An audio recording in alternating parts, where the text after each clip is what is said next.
What's up, guys? Welcome back for episode number 10 of this 32 in 32 series where I review every team's offseason, going from the teams that finish at the bottom all the way to the teams that finish at the top.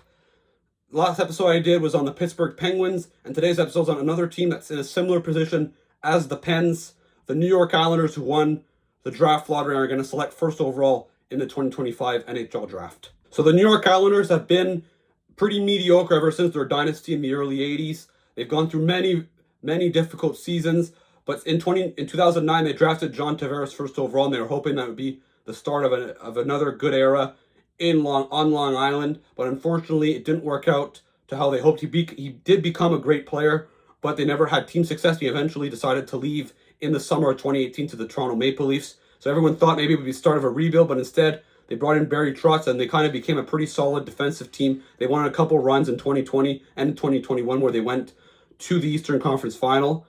But ever since then, their core, a lot of their players started to age, and there's been a small decline every year, and they've gotten to a point now where they missed the playoffs this year, and they decided to sell at the deadline. They traded away Brock Nelson to the Colorado Avalanche. They got a great return, and now they let go of Lou Lamoriello, and they brought in Matthew Darche, and now they've won the draft lottery, and they're going to select first overall this year. And there's a debate, who are they going to pick first? It's going to be Matthew Schaefer or Michael Misa. Well, I'll let you know about that later in the video. All right, so the Islanders finished 23rd overall in the National Hockey League, 6th in the Metro Division. Like I just mentioned, Matthew Darche, who was the Tampa Bay Lightning's assistant GM, who was with Julien Brisebois, just got named a couple days ago. Their head coach, Patrick Roy, obviously a Hall of Fame goalie, confirmed that he's going to be there another year. I don't really think that it's his fault the Islanders missed the playoffs this year. I just don't think his team was very good. They finished with exactly at 582 points in 82 games. Their goals for per game, as expected, 27th, tied for 27th in the league, 2.71 goals. And their goals against average was also, not that great, 3.1, 320th overall in the National Hockey League. So for a team that doesn't score a lot, they also had some trouble keeping the puck out of their own net. But the big problem for the Islanders was their special teams. 31st power play, 31st penalty kill, so they barely got 85% on the special teams, which is almost historically bad. And we look at their expected goals percentage, slightly over 50% according to Money Puck. So the Islanders at 5-on-5 were not that bad, but their penalty kill and their power play absolutely killed them. We look at their top 5 scores, not surprising why this team struggled to score. Bo Horvat, 57 points in 81 games. Anders Lee, 54 in 82 games. Still a pretty solid season for Anders Lee, considering the last couple of years where his production dipped a little bit. Kyle Palmieri, 48 points in 82 games. I do think that the Islanders should have traded him at the trade deadline, but, they're probably going to re-sign him, and I still think he can help the Islanders for another 1 or 2 years. Simone Holmstrom, who was a former first-round pick, had a solid breakout year, 20 goals, 45 points in 75 games. And then Brock Nelson, who, like I said, got traded at the trade deadline with 43 points, 61 games. Obviously, Matt Barzal, who I think is the Islanders' best offensive player, is not there, considering he only played 30 games. But I think that, the New York Islanders, not surprising why they struggle to score. It's just not a very talented team. The goaltender, Ilya Sorokin, 907 save percentage on a team that has a hard time overall, especially on the penalty kill. He's a good goaltender still, but not playing behind a very good team. And then Semyon Varlamov, he only played a few games this year. He missed a lot of time due to injury. So, I think that the Islanders, there's some changes going to be coming with them, but I think for the better. And when you look at their projected lineup for the 25-26 season, before free agency, before trades, and before everything. So when you look at their lineup, you have Anders Lee, Bo Horvat, Matt Barzal. Horvat and Barzal have been in trade rumors, so we'll see what they do with that. Even Anders Lee could maybe even get traded.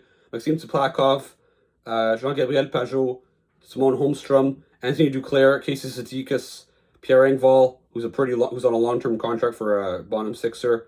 Foudy, McLean, Gatcom. After that, on defense, Romanov and Dobson were RFAs. There's been rumors also with Noah Dobson that he could get traded. I don't think that would be a great decision for the Islanders, considering he is young, but I'd still understand, considering that he's probably going to want an 8x8 or something like that, and based on the season that he had, he's probably not really worth that, even though last year he had 70 points.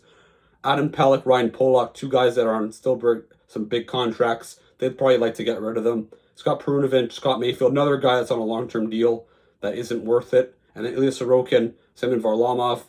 Now I'll tell you projected cap space. They do have a lot of cap space, though.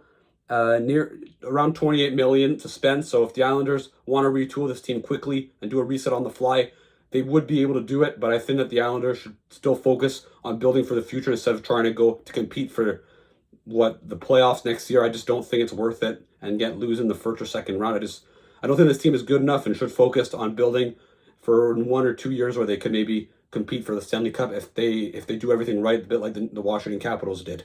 And even if the Islanders have $28 million to spend this offseason, they do have a ton of expiring contracts. When you look at their UFAs, Kyle Palmieri, who's 34 years old, I think that they are going to re-sign him, but I think probably for like probably 2 or 3 years, maybe at like around $4 million-ish.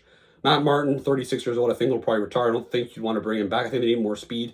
Hudson Fasching, Mike Riley, Tony DeAngelo, Maxim Tsapakov, Holmstrom, Gatcom, Noah Dobson is going to get a big raise. Romanov's also going to get a big raise. Brunovich and Boquist. So I think a lot of guys to sign. So they're probably going to have around 10 million, probably, maybe even less in cap space come for July 1st if they extend all their guys before July 1st. So I don't think that the Islanders are going to have that much to spend. And like I said, they should focus on the future, not on the present.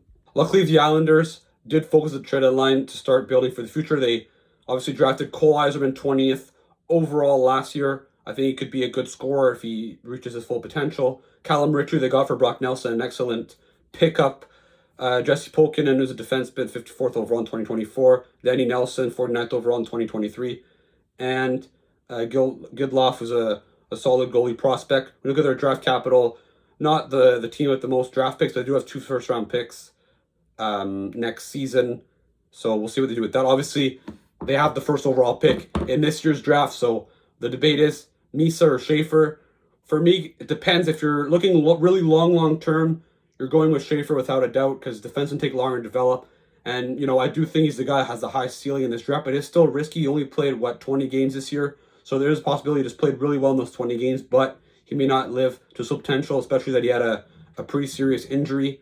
But I do think that he is going to become a franchise defenseman. And then we have Michael Misa, who obviously didn't set records, but he had an amazing season in junior, scoring over 60 goals, getting over, I think, like 131 points this year or something. So obviously an excellent player. He's going to be an elite number 1 center down the road as well. So he's probably more NHL ready. So if the Islanders really want to make the playoffs next year and they want to get some help with that first overall pick, well, they're going to take Misa. But I think you can't go wrong with either one, but I probably would maybe slightly lean towards Schaefer. But again, you're not going wrong with Michael Misa because I think him too. It's either a franchise defenseman or a franchise centerman, so you can't go wrong either way. Now, finally, for the New York Islanders needs this summer, obviously, I think they need some more elite talent. This isn't a very talented team, so if they were able to land a guy like Nikolai Ehlers or Mitch Marner or Brock Besser in free agency, in case they went down that route, that would help their team a lot. But like I said, I don't think, for like the 100th time today, don't think they should do that this summer. They need to get younger, however. They need to get more draft picks and more prospects because they want to build for the future. Long-term needs, obviously, a superstar forward. So like I said, they get Misa, they get that guy, but I do think that the Islanders should even try to tank next year to get Gavin McKenna if they can. Franchise defenseman, so if they get Schaefer, they get that guy as well. And maybe in 2 years, if they tank again, they could maybe get a chance of getting Landon Dupont, who seems like he could be the best defensive prospects almost since Bobby Orr. And then, obviously, more elite talent. You're going to have to build through. You need some depth long-term if you want to become a contender. So that's what I think the Islanders need to do for this summer and in the future.